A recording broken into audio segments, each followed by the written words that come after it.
Customer retention ഇന്നത്തെ കാലത്ത് ബിസിനസ്സിൽ നമ്മൾ ഫേസ് ചെയ്യുന്ന വലിയൊരു പ്രോബ്ലമാണ്. നിങ്ങളുടെ കസ്റ്റമറിനെ ഏറ്റവും നല്ല രീതിയിൽ എൻഗേജ്ഡ് ആയിട്ടിരിക്കുക, അല്ലെങ്കിൽ കസ്റ്റമറെ നിങ്ങൾ എപ്പോഴും നിങ്ങളുടെ ഒപ്പം നിർത്തുക എന്ന് പറയുന്നത്.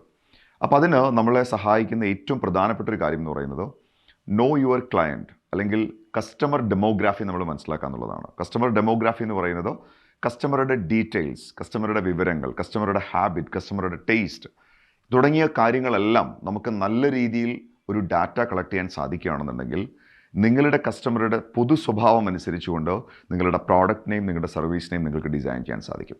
ഇന്നത്തെ കാലത്ത് ഡാറ്റ അനലിറ്റിക്സ് വളരെ വളരെ വ്യാപകമായി മാറിക്കൊണ്ടിരിക്കുന്ന ഒരു സയൻസാണ്. സോ നിങ്ങളുടെ ബിസിനസ്സിൽ കൃത്യമായിട്ട് നിങ്ങൾ with the help of data നിങ്ങൾക്ക് നിങ്ങളുടെ കസ്റ്റമറെ കൃത്യമായി നിങ്ങൾക്ക് വരച്ചിടാൻ കഴിയുകയാണെന്നുണ്ടെങ്കിൽ ആ ഒരൊറ്റ ഫീച്ചർ വെച്ചുകൊണ്ട് തന്നെ നിങ്ങൾക്ക് നിങ്ങളുടെ ബിസിനസ്സിൽ ഒട്ടേറെ മാറ്റങ്ങൾ നിങ്ങൾക്ക് കൊണ്ടുവരാൻ സാധിക്കും.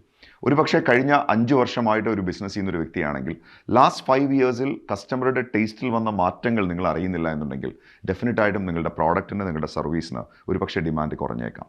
അപ്പോൾ അതുകൊണ്ട് കസ്റ്റമറെ റീറ്റെയിൻ ചെയ്യാൻ ആഗ്രഹിക്കുന്ന ഒരു വ്യക്തിയാണെങ്കിൽ, ഡെഫിനറ്റായിട്ടും ബിസിനസ്സിൽ കൂടുതൽ പ്രോഫിറ്റ് നിങ്ങൾ ആഗ്രഹിക്കുന്നുണ്ടെങ്കിൽ ഡാറ്റ അനലിറ്റിക്സ് വളരെ ഇമ്പോർട്ടൻ്റ് ആയിട്ടുള്ളൊരു കാര്യമാണ്. കസ്റ്റമർ ഡെമോഗ്രാഫി വളരെ ഇമ്പോർട്ടൻ്റ് ആയിട്ടുള്ളൊരു കാര്യമാണ്. ഇത്തരം കാര്യങ്ങൾ ശ്രദ്ധിക്കുമ്പോൾ നിങ്ങൾക്ക് നിങ്ങളുടെ കസ്റ്റമേഴ്സിന് മാക്സിമം വാല്യൂ കൊടുക്കാൻ സാധിക്കും. നിങ്ങൾ കസ്റ്റമറിന് വാല്യൂ കൊടുക്കുമ്പോൾ അവർ നിങ്ങൾക്ക് വേണ്ടി വാദിക്കാൻ തുടങ്ങും. കസ്റ്റമർ നിങ്ങൾക്ക് വേണ്ടി അഡ്വക്കേറ്റ് ചെയ്യുന്നൊരു മൊമെൻ്റ് ഉണ്ട്. അവിടെയാണ് നിങ്ങളൊരു സക്സസ്ഫുൾ ഓൺട്രപ്രണറായിട്ട് മാറുന്നത്.